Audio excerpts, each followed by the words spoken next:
Hey guys, welcome to this week's podcast episode, and I've got a fantastic guest for you today, Jordan Turbyfill, and he's a founder and he's an entrepreneur, and he does one contract flooring. And like I said, I've just interviewed another peach entrepreneur, and Jordan is a construction real estate development entrepreneur. And so I love just these different fields and how you can succeed, and he's got a lot to share with the audience. So Jordan, welcome. Thank you. Appreciate you having Yeah. me. Yeah, backstage and talk about your journey, what you do, how you help others. I know you continue to show up and just add value, lead, grow, and how'd you get started? So honestly, I got started from basically I was in a position as a project manager, running really high-end projects. I got let go. I got let go from the Mm, company where I was at, and it was one of those things where I sat and had lunch with the owner, and he asked me if I was interested in starting my own business or starting another branch with him. And I told mm. him, yeah, I was, and he told me he was kind of intimidated by that, and then he called me the next day and he let me go. I Yeah. think a week before Christmas, Oh and man. I went home and was like, "Shit, I don't know what to do," at first. Mm, And talked with my wife that night, and she totally kind of lifted me up during that process, and just yeah. told me, you can do it. You've been running everything on your own already, so just go for it. Just go all in. So I Yeah. pretty much put all my chips in the basket and said, "All right, let's do this," And it started slow, just trying to take on anything we could, and always just having the main focus of doing the best possible work that we could do, even if it was just like a 10 square foot little bar backsplash. We were going to do it as best we possibly could. And Uh-huh. at the same time, doing the best possible customer service with the client and just thoroughly explaining the whole process and just being there for them, always answering my phone, and we quickly grew. I've been in business 4 years now, and now we're working on multi-million dollar homes. um, we got a project starting next week that's going to be north of $5 million with 5 showers, stone imported from Mexico. That's extremely high end. It was about, I believe, about $12,000 just for the master shower material. So Yeah. lots of details, but like that's what I love. I like the challenge of understanding and getting to know the products you're working with and caring for them, um, and then also leading. I think the number one thing as a business owner that you can do is sharpen yourself to lead and navigate through all the obstacles that'll come about, because they're definitely going to come about, whether it be through people or through your own people making mistakes, or Yeah. outside events happening and occurring, or worldwide events happening and occurring. Like the whole COVID thing. And yeah, it's just important to really sharpen yourself and try and get better every day. So that's actually another thing that I do, is try and coach and guide people on like mindset, nutrition, and fitness as well, Yeah. um, because it's so important. It's fascinating because I'm always studying successful people and what is success, and a lot of I think success by the mainstream media is not really what is really happening, and it's like these little things that you're talking about is like, for example, like I interviewed one Olympic athlete, and he was saying that his philosophy was, whether he was uh sweeping floors as a janitor or he was doing, training, he wanted to be the best at it. It didn't Oh matter, yeah, he could be a Uber driver, pizza delivery, whatever. He wanted to be the best. Go ahead. too, because I use that all the time. Like as a business owner, if we're doing a project, every day I'm going to step foot on that project, and even though I'm at the top, I don't see myself as like too big to pick up trash or too big to sweep. And in fact, I always try my best to be the best at like stuff like that. So like I'll pick up like I try and pick up like 10 pieces of trash every time I'm on the job site. And yeah, it's all about that, like right there, what you said. Yeah, it's like this humble, it's like this hungry, it's like this underdog mentality. It's like because once you start to get complacent, then basically people catch up to you, and then that's when you start to, you always, one thing was that he said to me was always stay hungry, always think like you're starting at the same level as the rookies, and that way it's Yeah. always that mindset. Yeah, there's always more levels to everything. You know what I mean? So like even if you're just starting, focus on the level that you're at and see the level above you and see what those guys are doing and try and emulate that. But once you get to that level, you'll see like, oh dang, there's another level above me. Like so you start focusing on that and you're like, all right, I gotta learn more, I gotta dial in more, I gotta get more disciplined. And then once you get there, you're like, oh damn, these guys are like the guys at the top are creating all new levels. So it's just like there's always room for growth and to get better. So yeah, I love the idea of just focusing on yourself and what you can control. So that's another one of my things is just having like a daily process. Everything that I do every day, waking up early, reading self-help books, just to try and find like one little thing that I can get better at every Yeah. day, journaling every day, going to the gym every single day, no days off. We're going Sunday too, and hitting it a little bit harder Sunday because that's God's day, so we got to make sure we take care of the temple that day. Well, one thing I love is talking about is this idea with so the influence of past experiences and kind of personal adversity, you don't have to elaborate, but we've all gone through it. But how do you think that these challenges affected your perspective on resilience and showing up every day and helping others? Oh man, I do think highly of myself as far as being like extremely resilient. I think a lot of the difficult things I went through as a kid and as a teenager, and a lot of the stuff I put myself through, because I was not wise enough to understand what was happening around me. So I kind of like shouldered the blame. Poor me, but just being resilient and the way that I've been able to like get through things is to really just dial in every single day and try and stack the wins every single day. And I feel like everything started to get so much better for me when I stopped focusing on like long term and just focused on the day at hand. For a bit in my 20s, a long time in my 20s, probably 7 years of my 20s, I was just drinking every day. And a lot of times I would just like think like it'd be Monday and I'd be already thinking about Friday and going like where we're going to go to drink or whatever. And now I focus so much on the day at hand that even when things go terribly, I'm still thinking, okay, there's still 18 hours left in the day. Like I could still turn this day around and like make it like the best. And like things happen. I'm married, so like, and I have 3 kids, so I'm sure you know how that goes.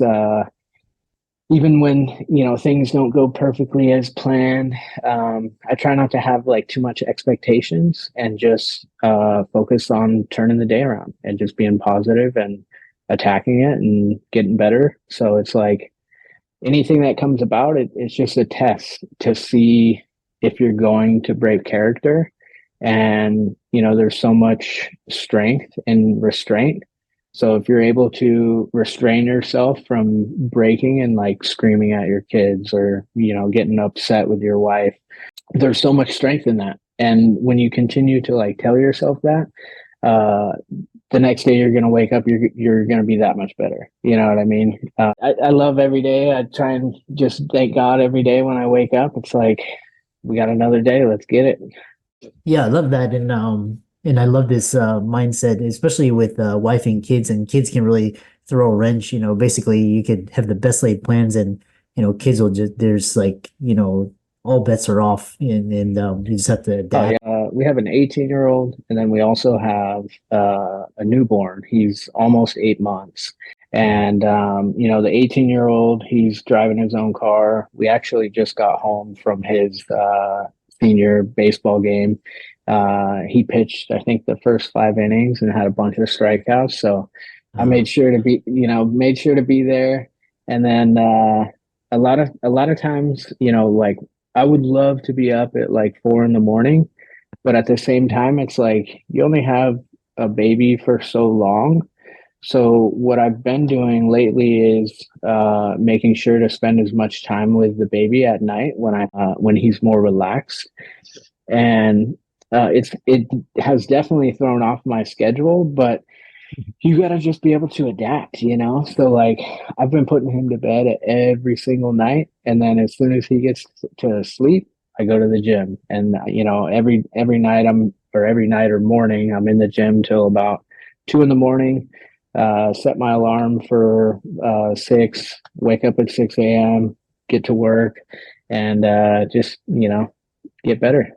I have two more questions, and one question is guiding others, and you have ambition to help, kind of bringing along people that are struggling. And how do you use your approach to mentorship and advice you would give to someone who feels, kind of, where you've been or overwhelmed by their circumstances? How do you help them get out of that? I think the hardest struggle is getting past your own thoughts. So many people, I know for me, I was such a big thinker, and I would think and feel like, man, I deserve so much in this world, you know, but I wasn't doing the work.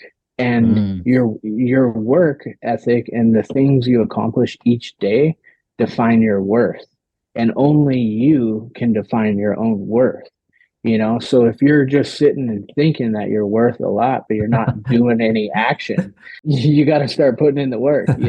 And once you start like stacking those positive habits, you're going to start to feel so much more worth and value that you can give the world, and just that energy that you feel will resonate with other people, and you'll start to attract the people that feel the same way about you. Uh-huh, So uh-huh. it's like you completely have control of like all of your clients. You have control of all the people that you talk with, and every interaction based on how much work you're willing to put in each day. You know what I Uh-huh. mean? It's just a matter of investing in yourself. And I think that's one of the hardest things that I struggled with too, was the money portion of investing in yourself. I've always been like, oh no, let me buy you this, let me buy you that, let me help you with this. But then when it comes to myself, I was like walking around with like holy socks that I've had since like high school, and I'm like, no, I don't need new socks, these are good. And I don't need mentorship, I don't need a coach, blah blah blah. And then once I Yeah. finally got on the phone with a guy who was like, I had called him to become my mentor. I had really hit rock bottom at that point, where I was Mhm. like just so stressed mentally from Mhm. sitting back and thinking what was going to happen, that I was like, all right, I have to get a mentor, because like this is this is going to cause me to just break out and like break character, really. And once I talked to him, I'm super grateful for him, because what he did was he was like, let me share my screen with you, and you give me your credit card, and we're going to get you signed up right now. Because I know if you end this call, you're not going to ever sign up. And I was like, dude, you're right. You're right. Like 100%. I'm not going to sign up unless I pay right now. So I Yeah. paid right then. And then about a week later, I hired another mentor, and from there it was just like a snowball, like rolling downhill. I Yeah. started just feeling like picking up more and more positive action, Yeah. and just feeling so much better. I think the main thing I would say to anybody listening is, don't hesitate to invest in yourself and invest in coaching or mentorship, because it's life changing, and life is short. There's no reason to sit around for 2 months 6 months, a year, 5 years, thinking about all that you deserve and all that you can become. So much more enjoyable to just love the process and start picking up those habits and getting after it. So Yeah. jump on it. Yeah. Yeah, I love that. I love this. I love your approach to you have to put in the work, we're not entitled. And I think I was talking to another, they said that the greatest ROI is in yourself.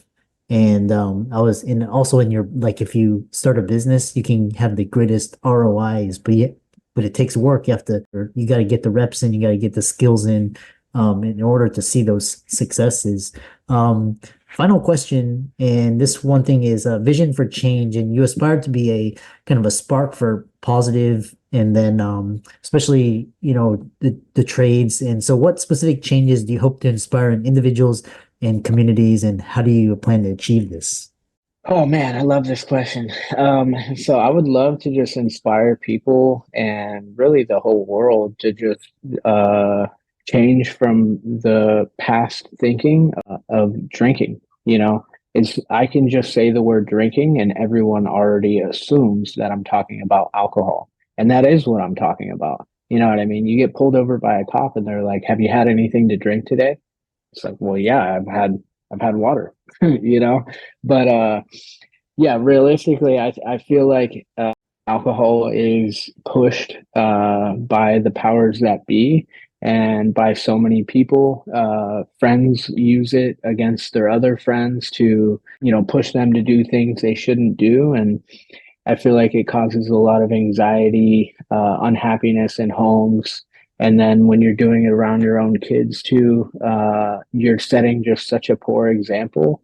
And I feel like it just makes so many people so lazy and to where they don't put in the action. So if I could help the world to see that, like, you don't need to drink to be popular, you don't need to drink to be liked by people, you don't need to drink to enjoy life.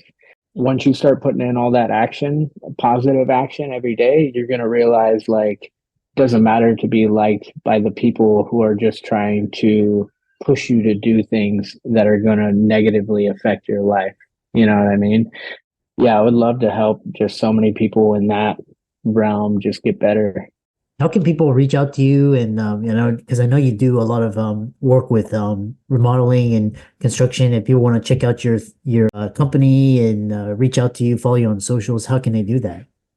So you can check us out on Instagram. Our hashtag or Instagram name is one.contract.flooring. And you can also email me at info at onecontractflooring.com. And we also have a website, onecontractflooring.com. So yeah, appreciate Yeah. you. Out there listening, Jordan, for a very inspiring conversation about success, grit, putting in the work, and be sure to give all of his socials a like and follow. Check out his company website. And with that, thanks so much for coming on. Hey, thanks so much for having me. It was great chatting with you.